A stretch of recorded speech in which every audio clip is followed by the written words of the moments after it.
घरको प्लम्बिङ गर्दाखेरि ध्यान दिनुपर्ने कुराहरू। घर बनाउँदाखेरि प्राय हामी घरको स्ट्रक्चर, घरको डिजाइन र घरको रङरोगनमै अलि विशेष बढी ख्याल दिन्छौँ। तर घरमा यस्ता केही चिजहरू हुन्छन् जसमा तपाईँले चाहिँ घरको डिजाइन गर्दादेखि नै तपाईँले ध्यान पुर्याउनु भएन भने भोलि पर्सि ठुलो क्षति चाहिँ बिहोर्नुपर्ने हुन्छ।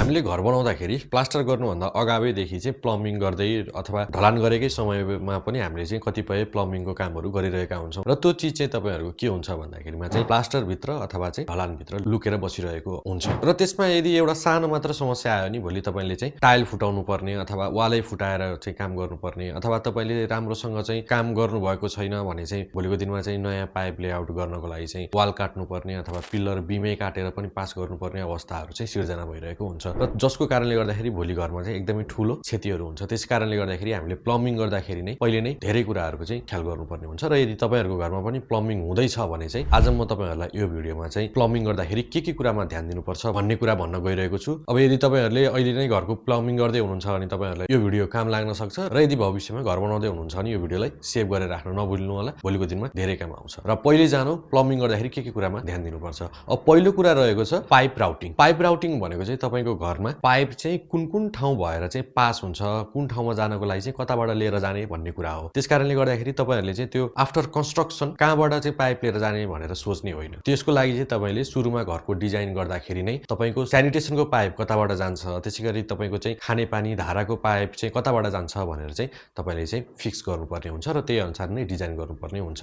यदि त्यो अनुसार तपाईँले चाहिँ पाइप राउटिङ गर्नुभएको छैन भने चाहिँ तपाईँले भोलि पर्सि चाहिँ अनावश्यक ठाउँमा चाहिँ तपाईँले चाहिँ पाइप काट्नुपर्ने अथवा चाहिँ तपाईँले चाहिँ धेरै भित्ताहरू फोड्नुपर्ने अथवा ढलानै फुटाएर लिएर जानुपर्ने यस्ता धेरै समस्याहरू चाहिँ आइपर्न जान्छ। र त्यसैगरी तपाईँहरूले चाहिँ सकेसम्म सिधा बाटो र सकेसम्म छोटो बाटो लिएर जाँदाखेरि तपाईँको चाहिँ खर्च पनि बच्छ र भोलिको दिनमा चाहिँ त्यसमा मर्मत समार गर्नु परेको खण्डमा पनि थोरै समस्याहरू देखिन्छ। र ड्रेनेजको पाइप भने सकेसम्म छोटो, सिधा र आवश्यक स्लोप मिलाएर चाहिँ राख्नुपर्ने हुन्छ। त्यसैगरी दोस्रो कुरा हो ड्रेनेज पाइपको स्लोप। ढलको पाइपमा चाहिँ पानी चाहिँ आफै बग्नुपर्छ। यदि तपाईँले चाहिँ ढलको पाइपको स्लोप कम राख्नुभयो भने पनि त्यहाँ चाहिँ पानी बग्न अप्ठ्यारो हुन्छ, त्यहाँनिर चाहिँ फोहोरहरू जम्मा हुने गर्छ र स्लोप धेरै राख्नुभयो भने त्यहाँ चाहिँ फ्लोको ओरिएन्टेसन बिगार्नाले तपाईँको जोइन्ट्सहरूमा चाहिँ समस्याहरू आउन जान्छ, त्यहाँबाट भोलिको दिनमा लिकेज हुने समस्याहरू देखिन जान्छ। त्यो कारणले गर्दाखेरि विशेष गरेर ड्रेनेजको पाइपमा चाहिँ प्रोपर स्लोप चाहिँ मेन्टेन गर्नुपर्ने हुन्छ। त्यसैगरी तेस्रो कुरा रहेको छ पाइपको जोइन्टहरू। सकेसम्म हामीले चाहिँ भित्तामा अथवा चाहिँ स्ल्याबको मुनितिर अथवा बिमको मुनितिर चाहिँ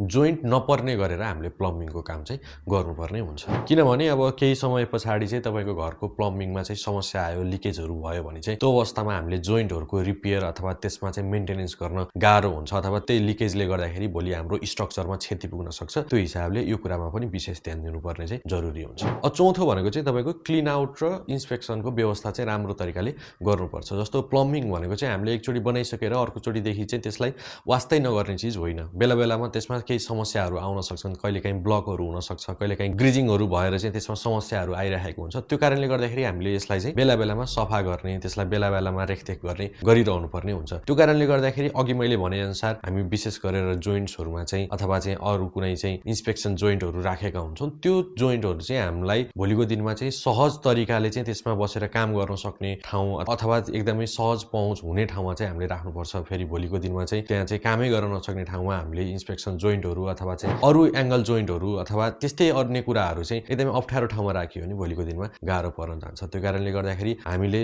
प्लम्बिङ लेआउट गर्दाखेरि नै तपाईँको चाहिँ पाइपलाई चाहिँ एकदमै सजिलो बाटो भएर चाहिँ लिएर जानुपर्ने हुन्छ ताकि भोलि त्यहाँ बसेर काम गर्नलाई पनि सहज होस्। त्यसैगरी अर्को कुरा भनेको चाहिँ वाटरप्रुफिङ हो। हामीले पाइप गएको ठाउँमा चाहिँ विशेष गरेर सबै ठाउँमा चाहिँ वाटरप्रुफिङ गर्नुपर्ने हुन्छ। जस्तो तपाईँले चाहिँ छतमा चाहिँ पानीको ट्याङ्कीदेखि पाइपहरू पास गर्नुहुन्छ सप्लाईको लागि, त्यस्ता विशेष ठाउँहरूमा चाहिँ हामीले चाहिँ पाइप गएका पाइपको जोइन्ट रहेका ठाउँहरूमा चाहिँ वाटरप्रुफिङ गर्नुपर्छ। त्यसैगरी टोयलेट बाथरुममा पनि तपाईँको चाहिँ पानीको पाइप लगेको ठाउँसम्म हामीले चाहिँ कम्तीमा पनि वाटरप्रुफिङ गर्नुपर्छ। त्यसैगरी तपाईँको ड्रेनेज पाइपहरू राखेको ठाउँहरूमा पनि हामीले चाहिँ त्यहाँनिर चाहिँ होलहरू गरिएको हुन्छ, त्यहाँ फुटाइएको हुन्छ होइन, त्यस्तो ठाउँमा चाहिँ हामीले चाहिँ होलसिलहरू गर्नुपर्ने हुन्छ, वाटरप्रुफिङ गर्नुपर्ने हुन्छ। त्यसकारणले गर्दाखेरि हामीले प्लम्बिङ र वाटरप्रुफिङले चाहिँ फरक विषय ठान्नु हुँदैन। जहाँनिर हामीले प्लम्बिङको काम गर्छौँ त्यहाँनिर वाटरप्रुफिङ चाहिँ अनिवार्य हुन्छ। अनि अन्तिम तर एकदमै महत्त्वपूर्ण कुरा भनेको चाहिँ के हो भन्दाखेरिमा हामीले ड्रेनेजको पाइपको लेआउट र वाटर सप्लाईको पाइपको लेआउट चाहिँ एउटै ठाउँमा चाहिँ राख्न हुँदैन,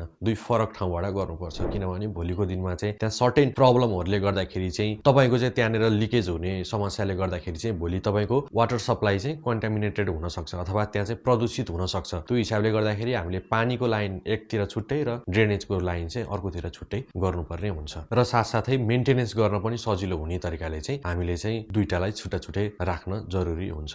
र यदि हामीले चाहिँ आफ्नो घरमा प्लम्बिङको काम हुँदै गर्दाखेरि यति कुरामा मात्रै पनि ध्यान दिन सक्यौँ भने चाहिँ भोलिको दिनमा ठुलो समस्याबाट हामी जोगिन सक्छौँ। किन भन्दाखेरिमा तपाईँको चाहिँ प्लम्बिङकै एउटा सानो इस्युले गर्दाखेरि भोलि घरमा चाहिँ तपाईँको चाहिँ वाटर सिपेज हुने, त्यसै गरी स्ट्रक्चर कमजोर हुने अथवा त्यसकै सानो कारणले गर्दाखेरि भोलि ठुला स्ट्रक्चरहरू भत्काउनु पर्ने अवस्थाहरू आउन जान्छ। त्यो कारणले हामीले बेलैमै सचेत हुनु चाहिँ आवश्यक पर्न जान्छ। र निर्माण सम्बन्धी यस्तै जानकारीमूलक भिडियोको लागि हाम्रो channel Aarambha group of design and कन्स्ट्रक्सनलाई फलो गर्न नबिर्सिनु होला है त।